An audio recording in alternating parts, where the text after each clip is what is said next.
Hello everybody, today we're gonna talk about the farm animals. First of all, we have the chicken. The chicken makes the sound pok pok pok pok pok pok pok pok pok, and the chicken gives us some eggs that we eat. This is a rooster. The rooster makes the sound coo coo coo coo coo coo coo coo. This is a bull. The bull makes the sound moo, moo. This is a sheep. The sheep makes the sound meh, meh, meh. And the sheep gives us wool so we can make clothes. We have a horse. The horse makes.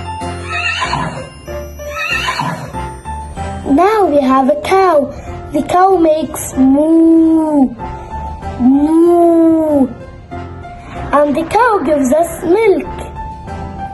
This is a donkey. The donkey makes the sound ee-oh, ee-oh.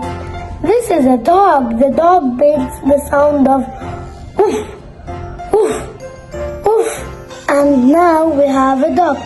The duck makes the sound quack, quack, quack, quack, quack, quack. And now I have the rabbit. Thank you guys for watching. Please don't forget to like and subscribe.